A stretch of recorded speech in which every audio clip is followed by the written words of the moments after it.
approaching. And you're listening to Healthy Minds, Better Lives. It's me, Hayley and Tammy.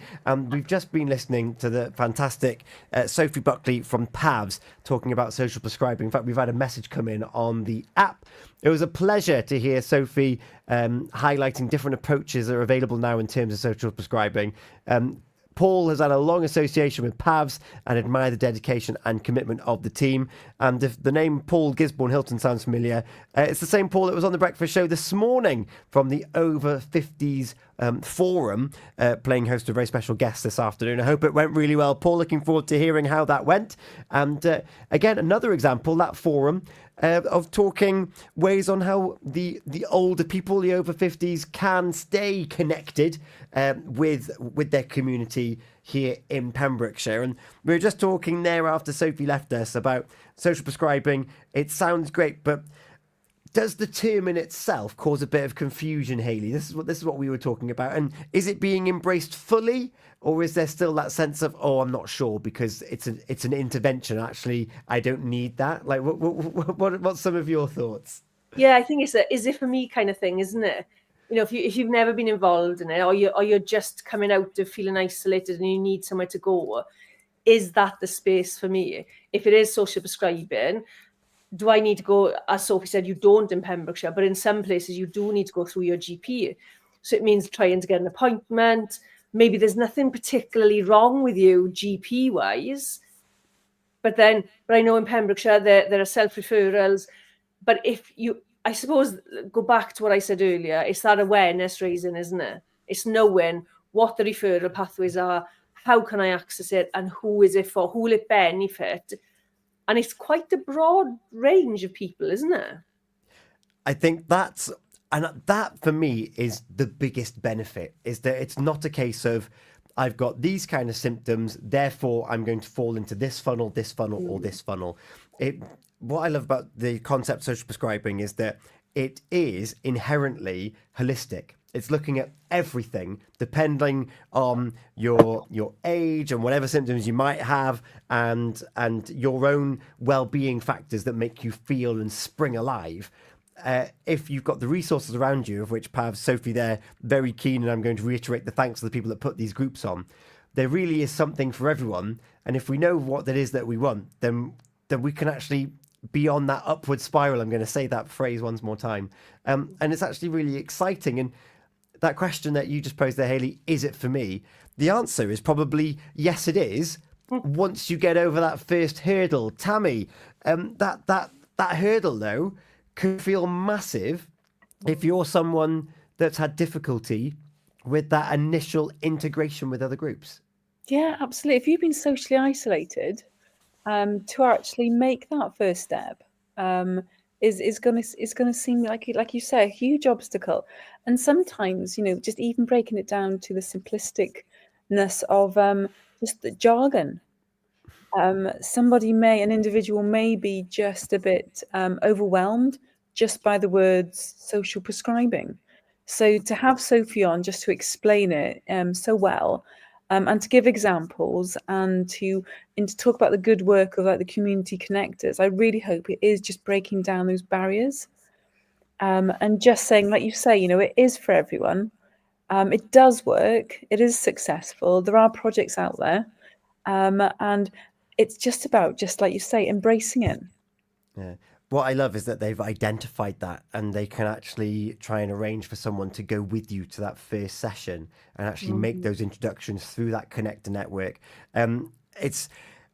Why is it that we're rubbish at asking? Well, I say I'm very much generalizing and referring to myself.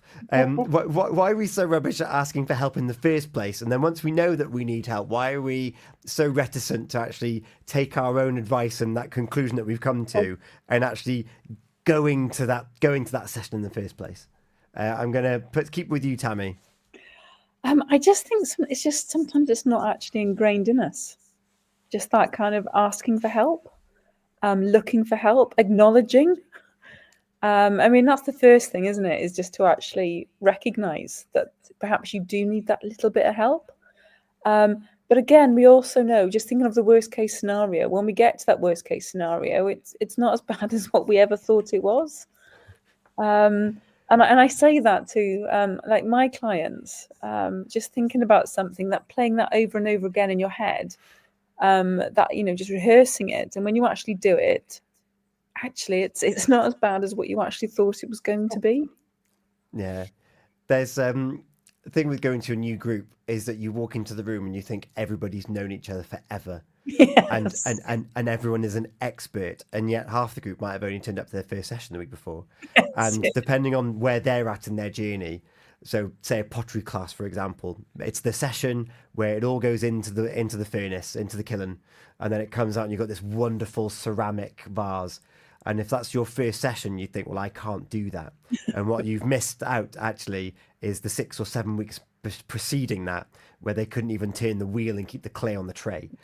And it's similar with the choir. Depending on when you join in a choir rehearsal schedule, you might walk in the week before a performance.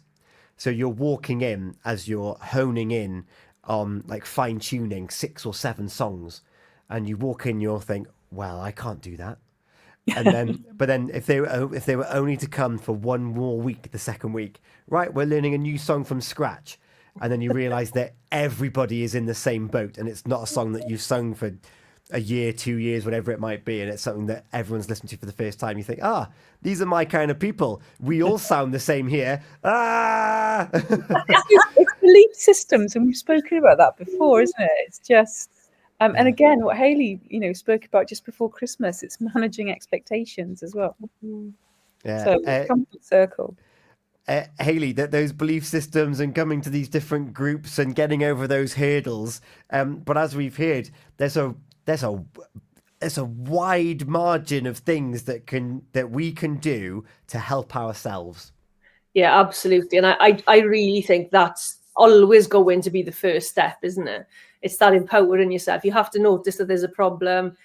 Then you have to decide what the next step is. If it is asking for help. I was so glad you didn't ask me about asking for help, because I can guide you through asking for help.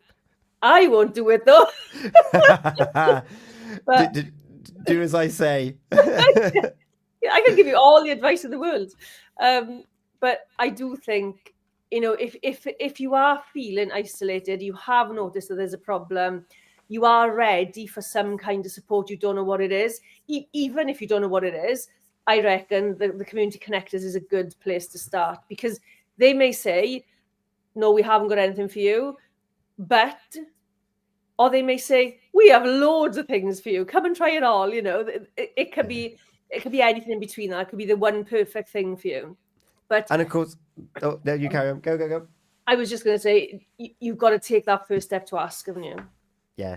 And be prepared to go to a lot of sessions where you know from the outset, this isn't for me. And that's okay. It's okay to go through all these different, treat that as kind of part of the experiment, if you will, of, well, I think I've got an interest in scratch art. I'm going to go to an art group and see how many foil paintings I can make. Nah, that's not for me. But you've given something a go, and at least you can scratch that off your art. You can scratch that off and be like, well, actually, let's try something else.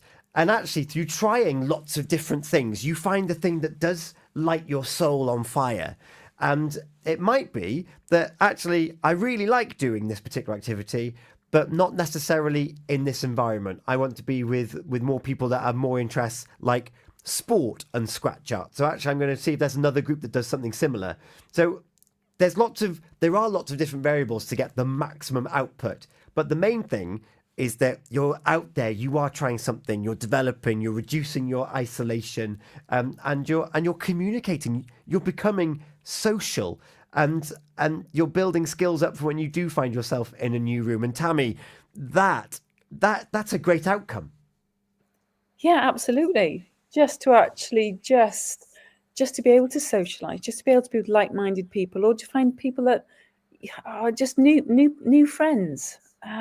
Again, I'll always come back to, we do enjoy that social interaction. So anything that connects the wider community, joins the dots, crosses the T's.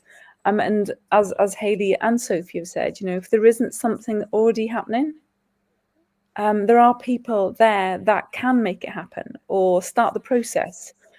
So it's such an exciting time. It is. And Hayley, we were talking in the run-up to putting this show on about those different types of activities, and you've like, I think it's just on top of your head, you've come up what, 6 or 7 different ideas there. Yeah, wild water swimming is an amazing thing. You've got the blue tits all over the place, the groups, the swimming groups. There's loads now. The guy who was doing the research in Swansea University, he is working with veterans. So looking at the impact of them. So it could even be as specific as that. You know, if you are a vet, then you go and find a group of veterans doing something. I know a group of veterans who go motorcycling or motorbiking everywhere. There are so many options now of groups available that I would say it's probably harder not to find one that's going to suit you. That's my challenge now. Yeah, right. I'm going to make a point of not finding something. You remind me actually with the blue tit chill swimmers. Of course, that started off right here in Pembrokeshire. It's now got like tens of thousands of members worldwide. And on Wonderful Wednesday, we posted a picture up, and Denise, big shout out to Denise. She's an open water swimmer, and someone commented on her picture saying, I've found Purist Radio by accident. Of course, listening to the radio can give you that sense of identity and that sense of connection. We are here in the heart of Haverfordwest, broadcasting about West Wales stories for you. So hopefully you feel a sense of connection through the guests and the people that we have come on and the topics we talk about. And so she found the radio in the first instance, and then she found the blue tit chill swimmers. And she was like, I now go in the sea like once a week. And I've made wonderful new friends that have all got similar experiences to me. Oh, by the way, I'm 75. Yay. Like, how great is that? You're never too old to try something new, is what I believe. Yeah, and knowing it's out there, I think you may have to build up some bravery, right? I'm not a one for going to things on my own first time. I will do it. It's not my favorite thing to do. But those people were in your position at some point too. So just remember that if you are ready to reach out and find something that's for you. And you might think something like, you know, sea swimming in the freezing cold, dead of winter, you might think it's mad, but you might thoroughly enjoy it too. Even like in Buryport, there's a big group that meet. And I've seen them then over the last fortnight about 5 or 6 times. And there is a range of ages. There's children with them. There's dogs with them. Some people don't go in the sea. They just sit in their nice big coats and they bring their chairs with them. They have sandwiches. They do the whole hog. They have hot chocolate and tea and coffee. But sometimes you don't have to do the thing that you meet up for. Mm-hmm. Just meet up with those people. If you get on with those people, meet up with them. Yeah. Yeah, just meet up. Just do it. Just meet up. And, well, we'll be meeting up again next month on the 10th of April, if I'm not mistaken. And, well, we've got a few different themes that we could potentially be talking about. We've got heart health thrown in there, a bit of physical well-being. World Homeopathy Week, Awareness Week is between the 10th and the 16th. That falls perfectly within our show there. And, of course, we've talked about homeopathy. When was that? It was a couple months ago now, wasn't it? Was it Hayley? Was that your contact that came on and had a chat with us? Yeah, I love homeopathy. Yeah, it's amazing. So yeah, you can see what's going on for awareness raising. But as you know, I do not like my awareness raising days or weeks. Oh, boo! I know, I'm a bit screwed when it comes to that. But I think we missed obviously International Women's Day this week as well. We haven't mentioned how that was on Saturday, wasn't it? Mm-hmm. I'm a bit of a rebel, I suppose. I don't particularly fall into them, but they are good for doing what they do what they say in the tin, don't they? They do raise awareness of things, as the social prescribing thing will do as well on the 19th. Yeah. But do you know a question that's come up this week? Maybe we can discuss this next month. Yeah. What other activities for teenagers? I had this conversation yesterday. Mm-hmm. We're talking a lot about children, adults and older people. And I've struggled with this with my own children. What are the activities in between that when you are growing up, trying to find yourself? a really interesting conversation yesterday. So maybe we can touch on that next month. Well, I tell you what, if I might try and pull up the contact book and try and get some of those members of Young Farmers Group and the Edge and the Point Youth Centre up in Fishguard. There are services there, but as you quite rightly say, they can be quite well hidden. And I think that's important to fly that flag for us. And of course, we're open to all suggestions here on the show. So please do email us what you would like us to cover and who you'd like to get the expert in. It's studio@purewestradio.com. We do have that conversation for Glaucoma Week on the way with Andy Britton. They mention a bake sale. You've missed it. It's been and gone. Just so you're aware. So any references to picking up cake, don't do it, because I've eaten it. I had a raspberry and white chocolate brownie. And which brings me also nicely, actually. Tammy's just made a little note about a shout out for all things chocolate.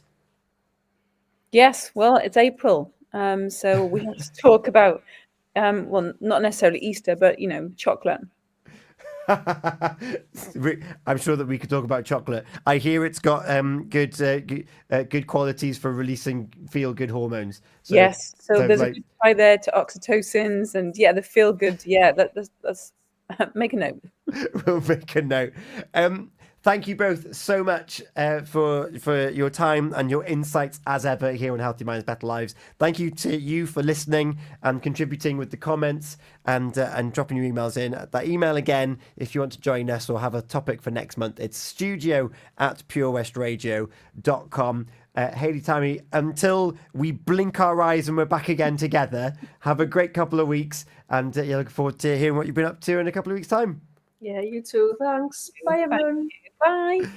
To bring us up to that conversation with Andy Britton, Sunny Federa, Jazzy DOD, Some Days plays for you next. And I'll be back tomorrow morning with Gina Jones on your breakfast show with Folly Farm. It's Feel Good Friday, and we're going to be joined by some of the cast and crew of Beauty and the Beast, Milford Haven, Amateur Operatic Society, another group that may benefit you in finding those interests that make you come alive. A little bit of self-expression and performance. I know what wonders it changed my life for. That's tomorrow morning from 6 a.m. here on Pure West Radio.